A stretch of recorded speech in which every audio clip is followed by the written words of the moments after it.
ಒಟ್ಟಿನಲ್ಲಿ ಅವ್ರು ಆರೋಪ ಮಾಡಿದ್ರು. ಆರೋಪ ಮಾಡುವಾಗ ಯಾರು ಮಾಡಿದ್ದಾರೆ ಅನ್ನೋದು ನಿಮಗೆ ಗೊತ್ತಲ್ವಾ ಹೇಳಿ ಅಂತಂದ್ರೆ ಅದು ನಿಮಗೂ ಗೊತ್ತಿದೆ ನಾನು ಯಾರ ಬಗ್ಗೆ ಹೇಳ್ತಿದ್ದೀನಿ ಅಂತ ಹೇಳಿ ಅಲ್ಲಿಗೆ ಬಿಟ್ಬಿಟ್ರು. ಅಡ್ಗೋಡೆ ಮೇಲೆಲ್ಲ ದೀಪ ಇಟ್ಟಂಗೆ ಮಾತಾಡಿದ್ರೆ ಹೆಂಗಾಗುತ್ತೆ ಅದು?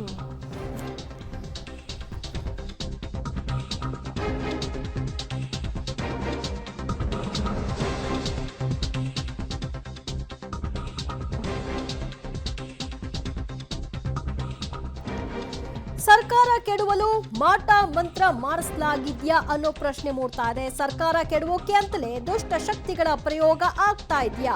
ಡಿಸಿಎಂ ಡಿಕೆ ಶಿವಕುಮಾರ್ ಶಕ್ತಿ ಕುಗ್ಗಿಸೋ ಸಲುವಾಗಿಯೇ ಈ ಯಾಗವನ್ನ ಮಾಡಿಸಿದ್ದಾರಾ ಅನ್ನೋ ಪ್ರಶ್ನೆ ಕಾರಣ ಡಿಸಿಎಂ ಈ ಬಗ್ಗೆ ಆರೋಪಿಸಿದ್ದಾರೆ. ನನ್ನ ಮತ್ತು ಮುಖ್ಯಮಂತ್ರಿಗಳ ಜೊತೆಗೆ ಇಡೀ ಸರ್ಕಾರವನ್ನೇ ಮುಳುಗಿಸಬೇಕು ಅನ್ನೋ ಕಾರಣಕ್ಕೆ ಈ ಯಾಗವನ್ನ ಕೈಗೊಳ್ಳಲಾಗಿದೆ ಅಂತ.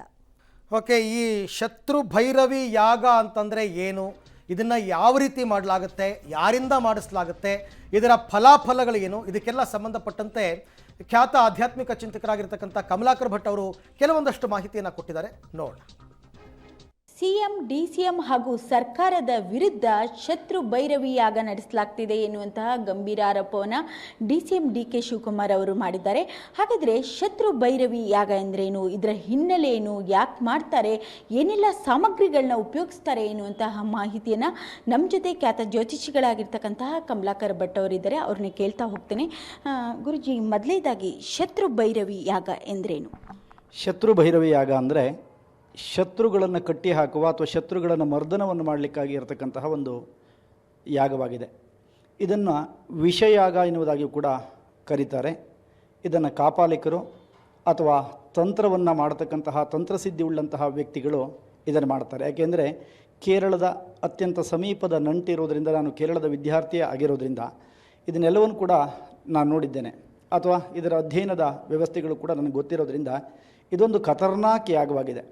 ಇದು ಏನಾಗುತ್ತೆ ಅಂದರೆ ಮನುಷ್ಯನ ಮೇಲೆ ಅಪಾರವಾದಂಥ ಅವನ ಬುದ್ಧಿಮತ್ತತೆಯನ್ನು ಹೀನ ಮಾಡುತ್ತೆ. ಇಂದಿಗೂ ಕೂಡ ನಡೆಯುತ್ತೆ ಇದು. ಅಥವಾ ಅವರಿಗೆ ಅಪಘಾತಗಳು, ಅವರ ಕುಟುಂಬಕ್ಕೆ ಸಂಬಂಧಪಟ್ಟಂತೆ ಅಪಮೃತ್ಯುಗಳು ಸಂಭವಿಸುವಂತಹ ಸಾಧ್ಯತೆಗಳಿದೆ.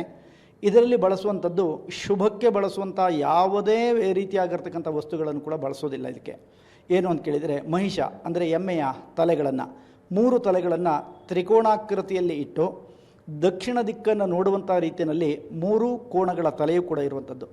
ಜೊತೆಗೆ 21 ಕುರಿಗಳನ್ನು ಬಲಿ ಕೊಟ್ಟು ಆ ಬಲಿಯಿಂದ ಬಂದಂತಹ ರಕ್ತವನ್ನು ಸಂಗ್ರಹ ಮಾಡಿ ಅದನ್ನು ಕಾಳಿಯ ರೂಪದಲ್ಲಿರ್ತಕ್ಕಂತಹ ವಿಗ್ರಹಕ್ಕೆ ತರ್ಪಣ ಅಂತ ಅದನ್ನು ಬಾಯಿಗೆ ಹಾಕಿದಾಗ ಅದು ಸಕ್ಕನೆ, ನಾವು ಹೇಗೆ ಒಂದು ಸ್ಪಂಜಿಗೆ ನೀರು ಹಾಕಿದಾಗ ಹೀರುತ್ತೋ, ನೀವು ಮಣ್ಣಿನ ವಿಗ್ರಹ ಆ ರೀತಿಯಾಗಿ ಹೀರ್ತಾ ಹೋಗುತ್ತೆ ರಕ್ತವನ್ನು.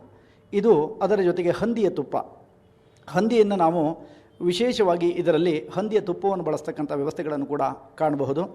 ಜೊತೆಗೆ ಇದು ಮಾರಣಾಂತಿಕವಾಗಿ ಯಾವುದೇ ರೀತಿಯಾಗಿರತಕ್ಕಂಥ ವೈಜ್ಞಾನಿಕ ಲೋಕ ಯಾವುದೇ ವ್ಯವಸ್ಥೆಗಳನ್ನು ಕೂಡ ಅರಿಯದಂತೆ ಮನುಷ್ಯನ ಮೇಲೆ ಅಪಾರವಾದಂತಹ ಪರಿಣಾಮವನ್ನು ಬೀರಿ ಆತನ ಆರೋಗ್ಯದ ಮೇಲೆ ಹಾನಿ ಉಂಟಾಗ್ತಕ್ಕಂಥ ವ್ಯವಸ್ಥೆಗಳು, ಅಂಗಾಂಗ ವೈಕಲ್ಯಗಳು ಉಂಟಾಗುವಂತಹ ಸಾಧ್ಯತೆಗಳು, ವಿಪರೀತವಾಗಿ ನಷ್ಟ ಸಾಧ್ಯತೆಗಳು ಇತ್ಯಾದಿಗಳು ಕಾಣುತ್ತೆ.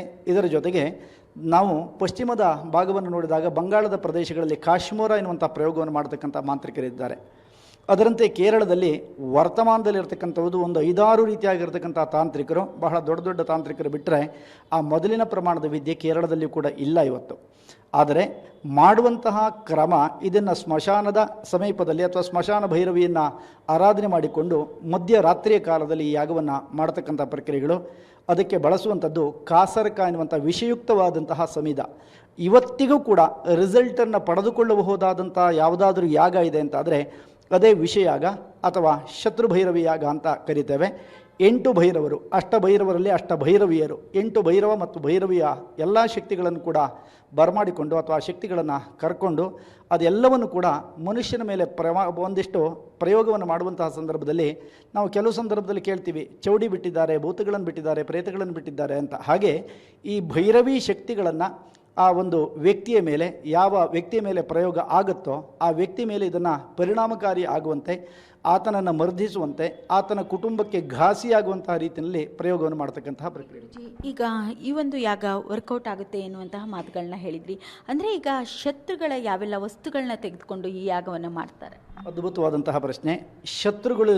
ಶತ್ರುಗಳ ಮೇಲೆ ಪರಿಣಾಮಕಾರಿಯಾಗಿ ಆ ಪ್ರಯೋಗಗಳು ಪರಿಣಾಮವನ್ನು ಬೀರಬೇಕು ಅಂತಾದರೆ ಏನೂ ಬೇಕಿಲ್ಲ.